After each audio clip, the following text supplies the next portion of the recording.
جی بسم اللہ الرحمن الرحیم. غامدی صاحب کے ساتھ براہ راست سوال و جواب کی نشست میں خوش آمدید. آپ میں سے کوئی بھی شخص اگر بات کرنا چاہتا ہے تو آسک غامدی ایپ میں رجسٹر کر کے ہماری زوم میٹنگ میں شامل ہو سکتا ہے. آغاز کرتے ہیں. سب سے پہلا سوال عرفات مزمل صاحب، سوال کیجیے گا. مائک ان میوٹ. جی السلام علیکم غامدی صاحب، میرا آپ سے سوال یہ ہے کہ حکم زیادہ ضروری ہے یا حکم کا مقصد؟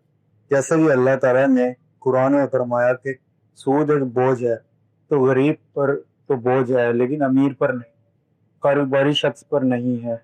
اس سے سود کی لین دین تو ہوئی لیکن سود کی وجہ سے روکا گیا وہ پورا نہیں ہوا. اسی طرح شراب کا معاملہ ہے، وہ ہمیں مدہوش کرتی ہے. اگر شراب پینے سے انسان اپنے ہوش و حواس میں رہے تو کیا یہ گناہ نہیں ہوگا؟ جی اللہ تعالیٰ نے جن چیزوں سے روکا ہے انسان کو ہر حال میں ان سے اجتناب کرنا چاہیے. جب ہمارے پروردگار نے ہمیں کسی چیز سے روک دیا تو پھر اس کی بندگی کا تقاضا یہی ہے کہ ہم اس کے قریب نہ جائیں. اس کا دوسرا پہلو یہ ہے کہ روکنے کی وجہ کیا ہوئی ہے. اس کو علمی اصطلاح میں علت یا مناعت کہا جاتا ہے. وہ ریشنیل کیا ہے؟ شراب کے بارے میں یہ بالکل واضح ہے کہ وہ نشہ پیدا کرتی ہے اور نشہ انسان کی عقل کو خپت کر دیتا ہے. چنانچہ نشہ ہی اس سے روکنے کی علت ہے. اس کی بنیاد ہم پر بھی واضح ہے اور اللہ تعالیٰ اور اس کے پیغمبروں نے بھی اس کی طرف سے اس کو واضح کر دیا ہے. ہر مسلمان کو اس بنیاد کو بھی سمجھنا چاہیے. انسان چونکہ عقل رکھنے والی مخلوق ہے، چنانچہ وہ جب کسی بنیاد کو سمجھ لیتا ہے تو زیادہ شرح صدر کے ساتھ اللہ کے حکم کی اطاعت کرتا ہے. اس کے بعد جن چیزوں سے روکا گیا ہے کیا ان کی کوئی خاص مقدار ہمارے لیے ممنوع کی گئی ہے؟ وہ اگر تو اللہ نے متعین کر دی ہے تو درست، اگر نہیں متعین کی تو اسی ریشنیل کو سامنے رکھ کر ہم متعین کریں گے. چنانچہ جب ہم نشے کو دیکھتے ہیں تو یہ بالکل واضح ہو جاتا ہے کہ نشہ ابتداً نشہ تو نہیں بنتا لیکن آہستہ آہستہ وہ انسان کو اپنی گرفت میں لے لیتا ہے. اس طرح کی چیزیں جو ایڈکشن پیدا کر دیں ان میں زیادہ موضوع یہی ہے کہ ابتدا سے ان کو روک دیا جائے. ہم بھی دنیاوی قانون میں یہی کرتے ہیں. ہم نے جو ٹریفک کے قوانین بنائے ہیں اور شاید انسانی قوانین میں سب سے مفصل قانون سازی یہی ہے، اس میں دیکھ لیجئے کہ ہم یہ نہیں کہتے کہ اگر آپ اپنی گاڑی غلط چلا کے منزل تک پہنچ سکتے ہیں تو چلا لیجئے، اس کو ابتدا ہی سے روک دیتے ہیں. تو اللہ تعالیٰ نے بھی اور اللہ کے پیغمبروں نے بھی ان چیزوں سے بالکل انتہا پر جا کے روک دیا ہے. جیسے زنا ہے، اس سے بھی ایڈکشن پیدا ہوتا ہے. نشے کا بھی یہی معاملہ ہے، جوئے کی بھی یہی صورتحال ہے. تو اس میں ہر انسان کو اس آخری درجے ہی میں رکنا چاہیے. اس کو خود حضور نے بیان بھی فرما دیا کہ اگر تم ادنا درجے میں بھی نشہ کرتے ہو تو یہ سمجھو کہ تم ایک حرام کا ارتکاب کر رہے ہو. جی واضح ہے. آگے بڑھاتے ہیں. ابرار صاحب سوال کیجیے گا. ابرار. جی غامدی صاحب، میرا سوال یہ ہے کہ ابھی حال ہی میں آپ نے یہ فرمایا تھا کہ مذہبی قیادت کو حکومت نہیں دینی چاہیے کیونکہ اس سے خطرناک بات نہیں ہو سکتی، کیونکہ ان کی اپروچ بیسیکلی آئیڈیلسٹک ہوتی ہے. اور آپ نے اس کو ریلیٹ کیا تھا پلیٹو کی فلاسفر کنگ کی تھیوری کے ساتھ، جبکہ پلیٹو کی فلاسفر کنگ کے اندر وہ پرنسپلی ڈیموکریسی سے ڈس ایگری کرتا ہے. تو پہلی بات تو یہ کہ آپ اس کو ایکویٹ کیسے کر سکتے ہیں، اور دوسری بات یہ کہ جب کبھی بھی حکمرانوں کی فہرست کا ذکر کرتے ہیں تو آپ ٹاپ پر خلفائے راشدین کا ذکر کرتے ہیں، اگرچہ کہ وہ سیاسی قیادت بھی تھی لیکن وہ بھی ایک کمال درجے کی مذہبی قیادت تھی. تو آپ کے اس جملے میں مذہبی قیادت کون سی مراد ہے؟ مذہبی قیادت وہی ہوتی ہے جو مذہب کو اپنا اصل مسئلہ بنا لیتی ہے، مذہبی علم حاصل کرتی ہے، مذہبی ذمہ داریوں کو پورا کرنے کے لیے اپنے آپ کو وقف کر دیتی ہے. یہ قیادت ہر مسلمان قوم میں پیدا ہوئی ہے، مسیحیوں میں بھی پیدا ہوئی ہے، یہود میں بھی پیدا ہوئی ہے، اور ہم مسلمانوں میں بھی کم و بیش 1 صدی کے بعد باقاعدہ قیادت کی صورت میں پیدا ہو گئی۔ علماء کا ہونا ایک بالکل الگ چیز ہے۔ ظاہر ہے کہ جب بھی دنیا میں لوگ جئیں گے تو وہ اپنے لیے کسی نہ کسی شعبے کا انتخاب کریں گے۔ بہت سے لوگ طبیب بنتے ہیں، بہت سے انجینئر بنتے ہیں، ایسے ہی کوئی آدمی یہ کہتا ہے کہ میں دین کا عالم بنوں گا۔ یہ دین کا عالم بننا تو بالکل یہی ہے کہ جیسے آپ نے کسی علم کو اپنے میدان کے طور پر انتخاب کر لیا، آپ کا وہ فیلڈ آف انٹرسٹ بن گیا، اس سے فرق نہیں پڑتا، آپ وہ کام کریں گے۔ اس طرح کے لوگ بالعموم قیادت کا خواب بھی نہیں دیکھتے، ان کی دلچسپی علم سے ہوتی ہے، وہ علم کے لیے جیتے ہیں، علم کے لیے مرتے ہیں، تو اس طرح کے لوگوں سے کسی فتنے کا اندیشہ بھی نہیں ہوتا۔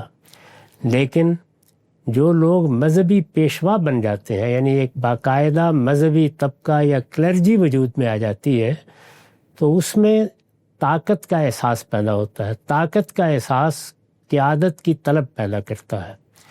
یہ چیز مسلمان معاشروں میں بھی ہوئی ہے، یہ اس سے پہلے کے مذہبی معاشروں میں بھی ہمیشہ ہوتی رہتی ہے۔ اس میں یہ سوال پیدا ہوتا ہے کہ لوگوں کو اپنی قیادت کے انتخاب میں کس چیز کا لحاظ رکھنا چاہیے۔ میں نے یہ بات اس پس منظر میں عرض کی تھی، اس کا جمہوریت یا کسی نظام سے تعلق نہیں ہے۔ اگر بادشاہت میں بھی ایسا ہوگا تو اس کے بھی کچھ نتائج نکلیں گے۔ انسانوں کے بارے میں یہ بات تو ہر شخص کو دیکھنی چاہیے کہ اپنے مزاج، اپنی طبیعت اور اپنی افتاد طبع کے لحاظ سے کیا وہ کسی منصب کے لیے موزوں ہے۔ تو میں نے اس کا تقابل کر کے بتایا تھا کہ مذہبی لوگ، دانشور، علماء، شاعر، ادیب، اس طرح کے لوگ اپنے مزاج کے لحاظ سے آئیڈیلسٹ ہوتے ہیں، ان میں مثالیت پسندی بہت ہوتی ہے۔ تو یہ اگر اپنے علم کی دنیا میں کھڑے ہو کر لوگوں کی رہنمائی کریں تو بہت مفید ہوتے ہیں، لیکن اگر ان کو عملی معاملات کی باغ ڈور دے دی جائے تو بڑی خرابیوں کا باعث بن جاتے ہیں، کیونکہ عملی معاملات تدبیر، باہمی ربط اور لوگوں کو ساتھ لے کر چلنے کا تقاضا کرتے ہیں۔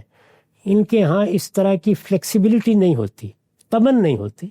یہ کوئی ایسی چیز نہیں ہے کہ جس کو قابل مذمت قرار دے کے بات کی جائے۔ افراد کے درمیان طبائع کا فرق ہے، یہ تبصرہ میں نے کیا تھا۔ اس کے ہرگز یہ معنی نہیں ہے کہ اس میں کوئی استثناء نہیں ہو سکتا، مستثنیات ہر جگہ ہوتی ہیں۔ ایسا ہوا ہے کہ بہت اعلیٰ درجے کے ڈاکٹر حضرات وہ بعد میں بڑے اچھے سیاستدان ثابت ہوئے، اور ڈاکٹر مہاتیر محمد اس کی بڑی واضح مثال ہے۔ تو مستثنیات ہر جگہ ہوتی ہیں۔ اصول میں یہ بتانے کی میں نے صحیح کی تھی کہ جب آپ قیادت کا انتخاب کرتے ہیں تو اس میں بظاہر مثالیت پسند لوگ طبیعت کو بہت اچھے لگتے ہیں، ان کی باتیں بہت اچھی لگتی ہیں، اور یہ احساس ہوتا ہے کہ اگر ان کے ہاتھ میں باغ ڈور آ گئی تو یہ تو جنت بنا دیں گے دنیا کو۔ لیکن عملی تقاضے اس سے مختلف ہوتے ہیں۔ خلفائے راشدین کے بارے میں یہ سمجھ لیجئے کہ وہ سب کے سب، یعنی سیدنا صدیق بھی، سیدنا عمر بھی، سیدنا عثمان بھی، سیدنا علی بھی، سیدنا معاویہ بھی، دوسرے سب لوگ بھی جو قیادت میں رہے ہیں، وہ سب اصلاً سیاسی قائدین ہیں۔